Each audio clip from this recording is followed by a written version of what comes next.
Our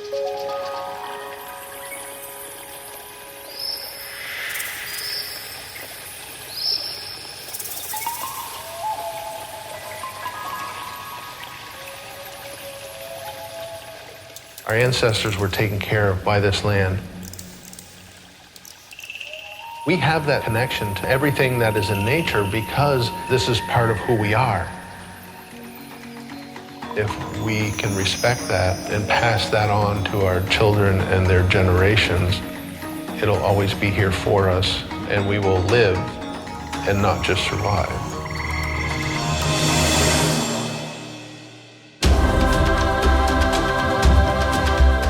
Camp culture, it's the distraction from daily life. The memories they've got, that's what's priceless. It's bigger than the kill even. You really owe it to yourself to open the horizon and see the world of the outdoors. The Yankee Sportsman Classic, it's a great venue to see what's new in outdoor sporting. And offers opportunity to learn, to be self-reliant and self-sufficient. if you can impart to that young man or young woman, it's just incredibly heartwarming.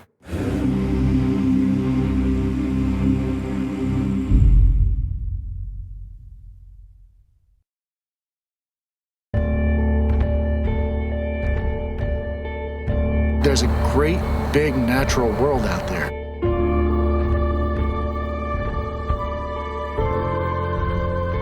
The outdoors is kind of the great equalizer. You become someone being out in the woods.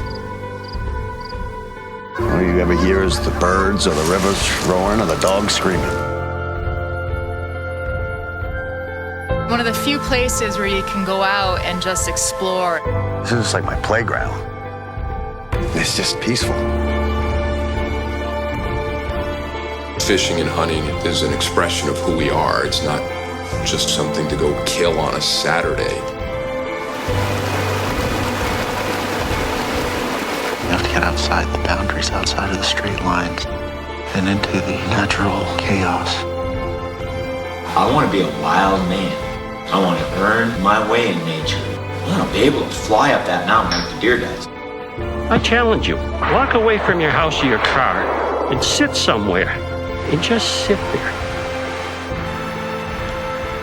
There's no better place on earth. Look at the sky. Only God could do this.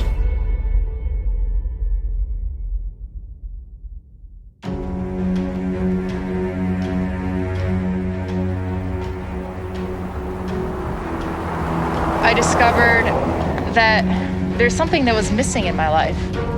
And all of a sudden, it's like everything clicked. I'm gonna buy a bow. I'm gonna be a bow hunter. There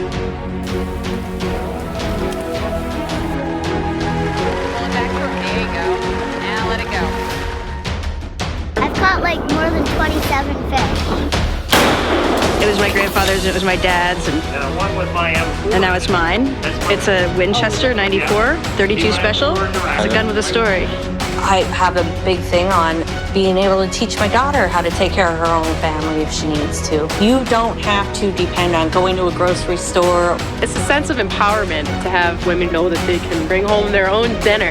It's liberating. I took a shot, dropped him right in his tracks. We can put on our camo and go out and have a great time and come back in and put on a pair of high heels. It's okay for us to do both.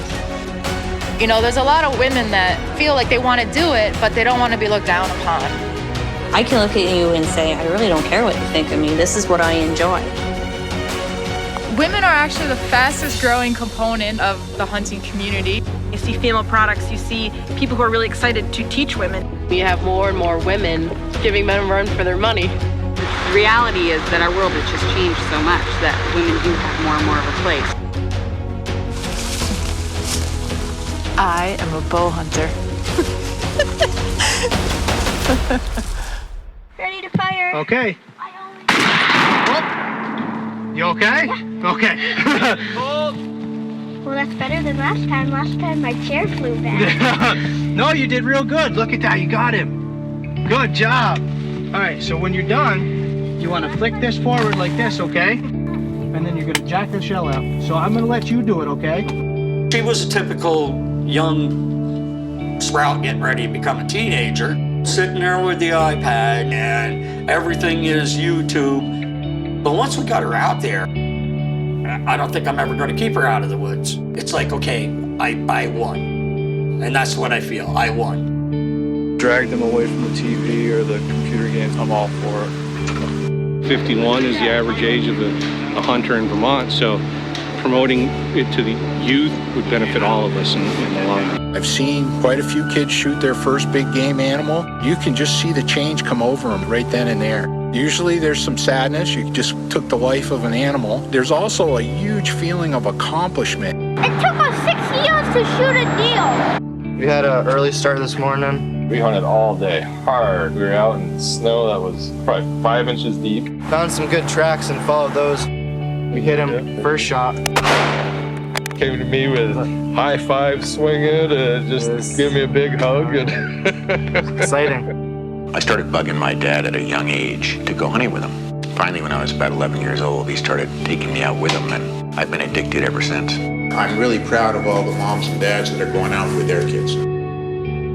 We need to get them out there so they can pass on these traditions. My granddaughter and I, we had this beautiful buck come right out. Should I shoot it, Grandpa? Should I shoot it? Then it goes from she's trying to shoot to I'm saying, shoot, shoot. We turkey hunt and we duck hunt ever since he was 8 years old. I shot the turkey.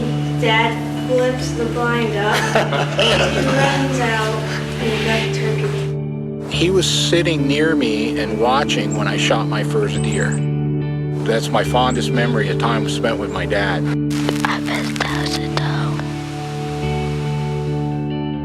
you grow spiritually while being outside. You learn about just the basics of life in the woods. We're not only creating this positive cycle of an active lifestyle, but also becoming part of the food cycles. We're teaching them how to provide their own food for their families and themselves. Kids are not getting connected to the outdoors like they used to. They're calling it nature deficit disorder. I watch the doe in the field, and her fawn stays right next to her and pays attention. And when mom's ears snap up and she focuses on something, and Junior, boom, and you see that sharpness, that awareness, I want my children to have that same awareness. It doesn't matter who you are, it doesn't matter who you know, it doesn't matter how much money you have. When you go out there, you are equal to everything. Little trap, pleat. Those pleats work very good as well.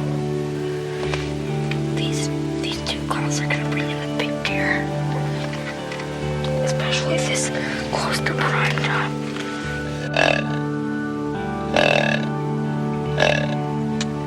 I was excited, jumping up and down, and I was smiling, pulling my dad's hand down, and calling mom, and telling her that I got one, and one of the greatest days of hunting I've ever experienced, probably. Well, it was my only one with a gun, but getting the lung, the liver, and a nick of the heart, yeah, that's a good shot.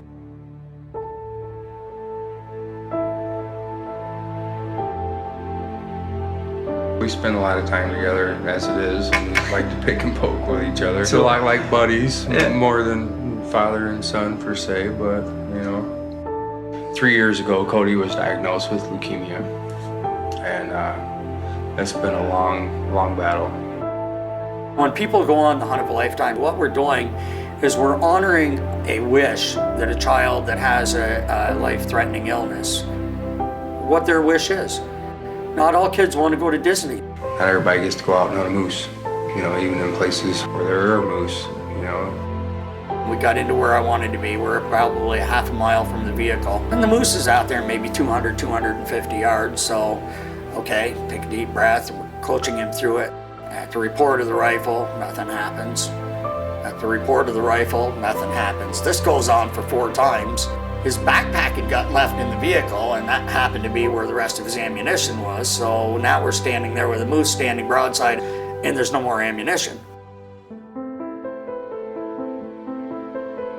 One of his guides ran all the way back to the truck, got his backpack, ran all the way back. So we loaded his firearm up again, and he went through another volley of 4 misses. And we're like something's not right, you know, we're just not getting there. He missed 2 more times. I says, this ain't working. You got 1 shot left, let's go. And we started down through the bottom of the ravine, into the muck and the brush and everything else. This young bull moose decided he wasn't leaving, he was gonna stick it out, and he stayed right there and he waited. At the report of the gun, he went down with a clap. You could hear from 250, 300 yards away, everybody that was filming it and watching it on the other side of the cut, hollering and screaming. Cody's like hugging everybody, I love you, thank you. You can't imagine what you did. It was, I can't wipe the smile off my face. And if you're asking, do I think God was with us? He had his arm around that boy that day.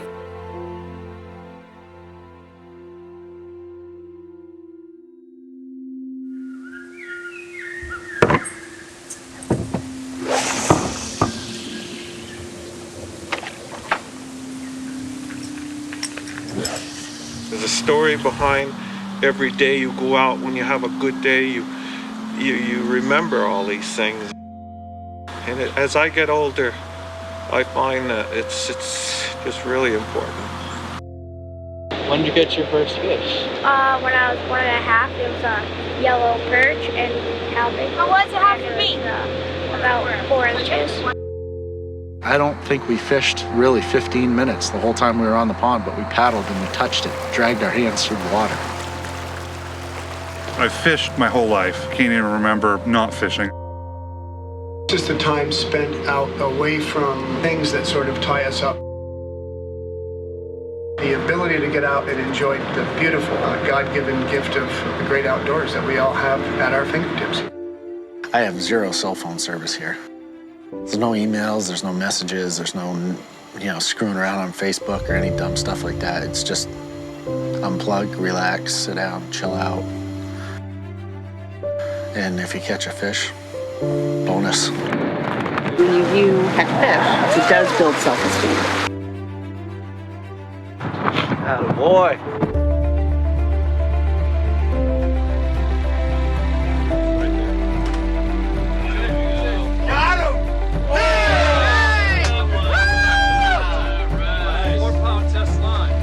After our mother passed away, I said, we got to get everybody together. And this was I felt the best way to do it. Sunburn. It should be a good day for a fish because we're supposed to get that big storm. It should really be biting today. That is a big bass. Nice largemouth. All right. Little ones start biting, the big ones will start biting. Awesome.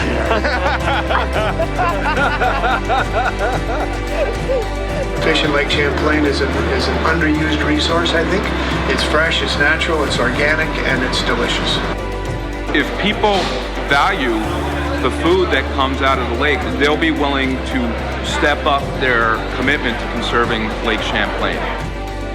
It's time for another LCI Father's Day Fishing Derby report. This one brought to you by Bill's Sports Shop in Grand Isle. Here's Eric LaMontagne. Good afternoon, Lake Champlain, and hello, LCI anglers. This has been an incredible year with some huge We're going to put him right back in. The Lake Trout Derby record. Helps the fishery out. We broke the Derby record for sheepshead by nearly a full pound. We've seen steelhead close to 9 pounds, nearly 10-pound walleye, and smallmouth well over 5. Lake Champlain has once again proven itself as an incredible lake to fish in. Here are your current first place fish. Smallmouth 516, walleye 965, northern 1266, lake trout 1749, salmon 910, largemouth 617, extraordinary 21 for sheepshead, and finally a new first place I think that's a nice fish. I do. Growing up, we would think nothing of heading out and just fishing, just taking care of ourselves. And I think that I probably took it more for granted how special those times were. Hey, it's hunting season. He's going. See ya.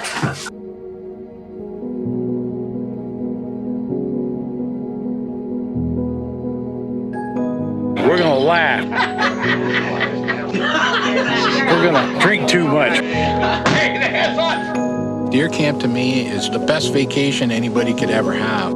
It's the camp culture, it's the distraction from daily life. Cheers. Yeah. Oh, God, you gave the Gettysburg Address first. Oh, you have an outhouse? Yeah. Why don't you get indoor plumbing? There goes deer camp.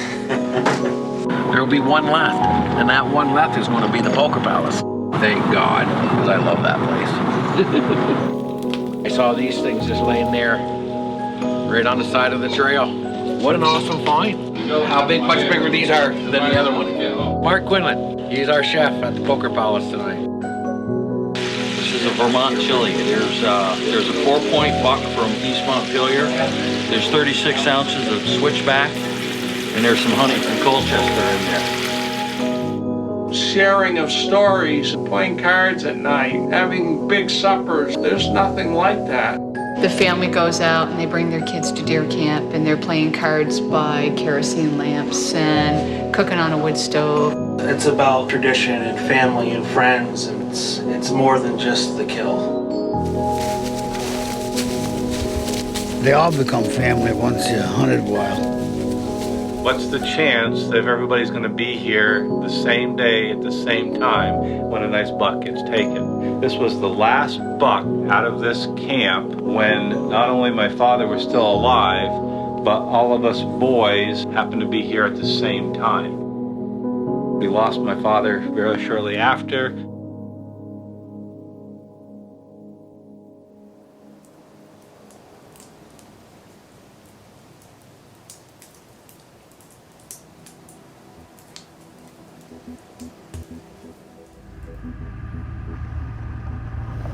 Come on, dear gods. Shine on me.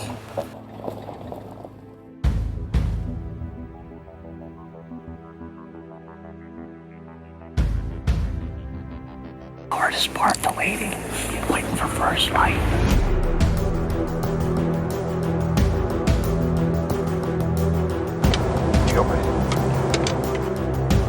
Every time you call, that bird gobbles.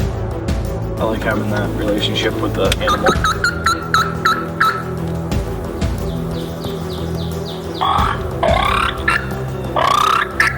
Communication, you got the response.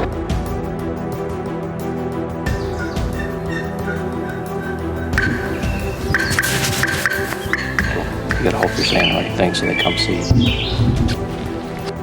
If you can see him, you can shoot him. You got him, girl. Let's just take a second to stand back and appreciate the spread we got. Let's hope we can get something. Say a little prayer.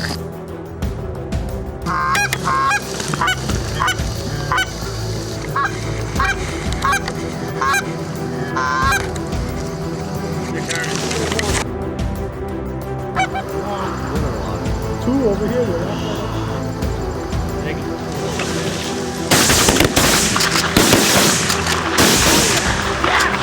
That's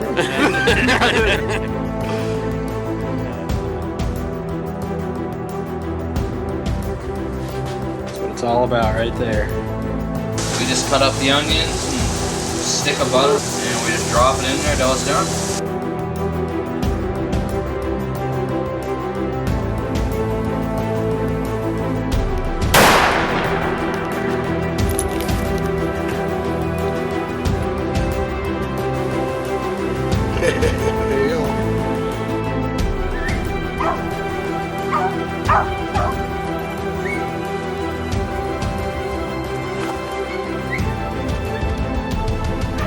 Right here.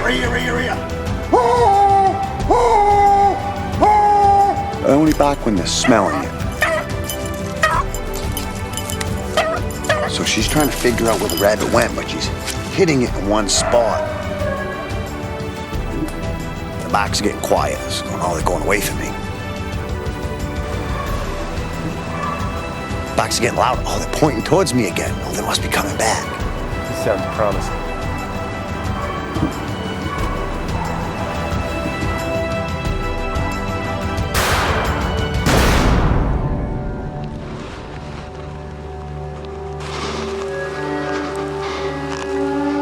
Got up this morning to deer hunt. Next thing you know, I see this bear come up over the ridge. It was once in a lifetime deal, and I took it. I'm still shaking. It's a good day for Steve.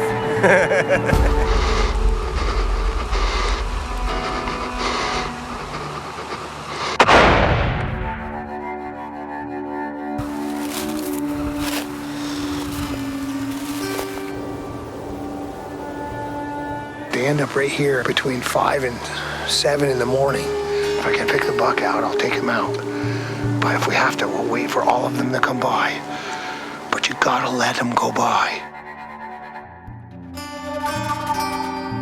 If they detect us, the game is over. You just stop. It's right there. Hold on, don't shoot. He's aiming his head and looking right at you. Just look up.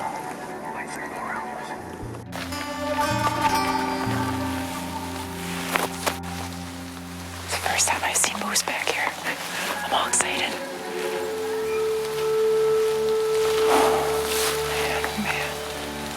Anything that's gonna come,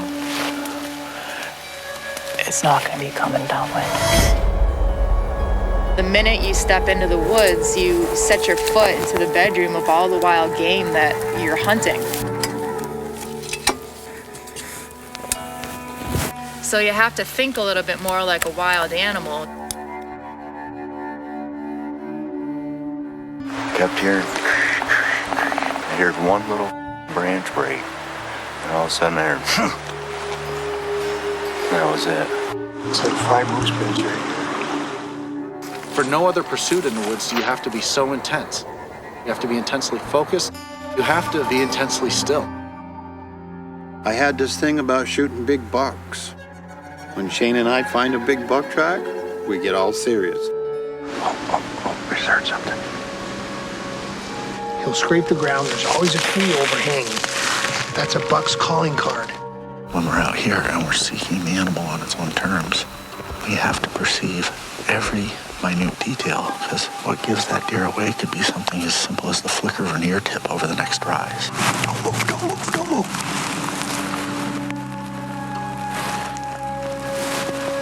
Too close. Buck might be behind him. Just relax and wait until he stops. Put it just a smidgen above him, right on his shoulder, whenever you're ready. When you first go out hunting as a youth, the first thing is you want to see a deer. And eventually you get to the point where I think I'm at now where, well, I'd like to get a big buck, but I don't care anymore. I just want to go hunting again. A lot of our wildlands have been conserved by people that were basically hunters to begin with. They're sort of the creme de la creme of wildlife habitat in the state. Access to land and to water to hunt and fish on is a huge issue.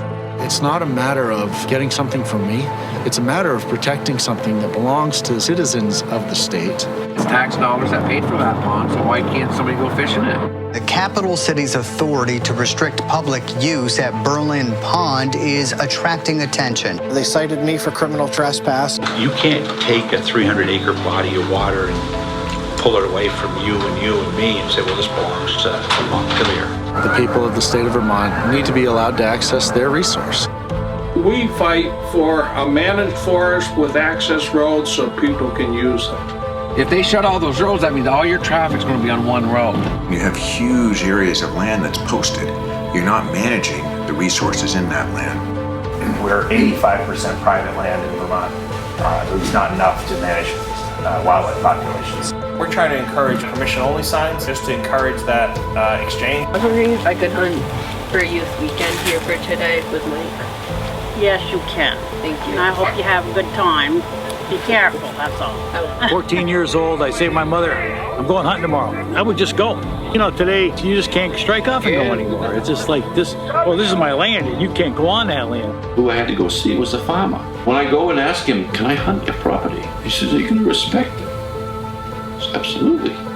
One farmer talks to another farmer. This is why now I have 79,000 acres I have hunting rights on. Go see these farmers in the summertime, you know? Can I help you with the hay? They're going to remember that you asked. If you shoot a deer on their property, bring them back a nice steak or a nice roast. Vermont needs a matrix of managed and non-managed lands. There's an inextricable connection between the efforts of conservation and habitat improvement and hunting, fishing, and trapping.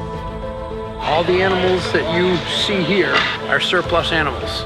Every year, the habitat creates more animals than it can support. Without the trappers, we would be up to our necks in raccoons, skunks, a lot of small game. It's really important to collect the biological information from trappers to determine the health of the population.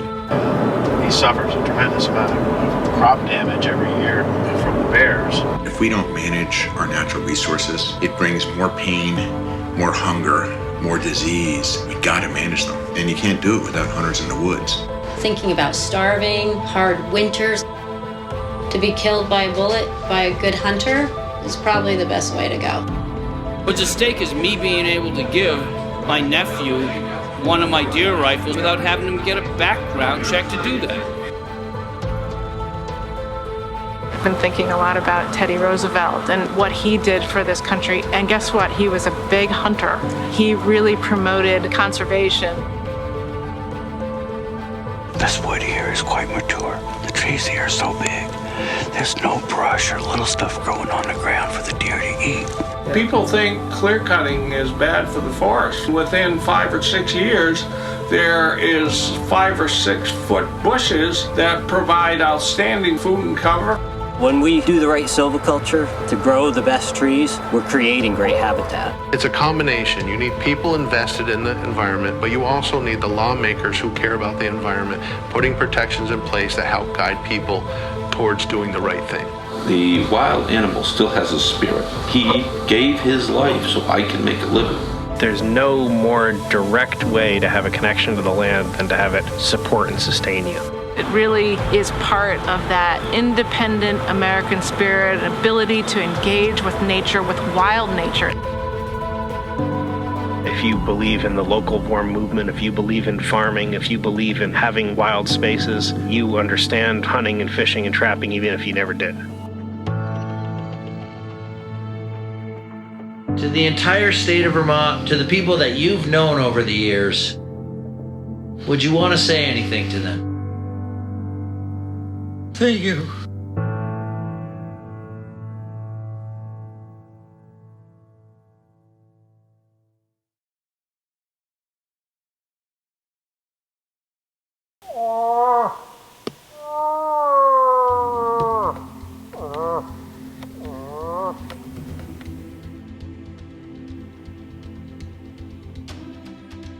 It all started back when I got arrested for deer jacking. He'd had me dead to rights, shoot across the road, rested it on the hood, at night, using a light. Had a season. I'd been running the roads one evening when my headlights flashed onto a big burly one, standing out in the field out there. 'Twa'n't like we needed any extra meat or anything. I just thought if I could set up for a shot without it scaring off, I just might try and bag the healthy stag. So I pulled my truck beside the road, grabbed my rifle, got out, flashed it. That deer did not move. So I loaded, cocked, and I drew crosshairs onto that trophy. I squeezed the trigger and submerged one deep and into the gullet of that big belly bar. You know that deer still did not move. Well, I was puzzled. I cinched my belt, spit up my hands, turned my head around backwards, grabbed hold of my Randall knife, and with that was ready to do the one thing I knew I would have to do to bag that elusive animal. I knew I would have to go hand to hand. Silent as a fiddlehead fern in bloom I was, but with the strength of a spruce bell. Sprung from beneath the spring snow, I clumb past the thistle, over the woolly-wag, down and into the murky mush, and up over an outcropping, a flint rock. 3 feet behind that white-tailed ghost, I stopped, coiled like a kitten on uppers. I was ready to pounce, and I did. Prone under the back of that contrary deer, grabbed his horns with my left hand with my right, took my knife and slit that buck's throat from west to south and back and up and into east.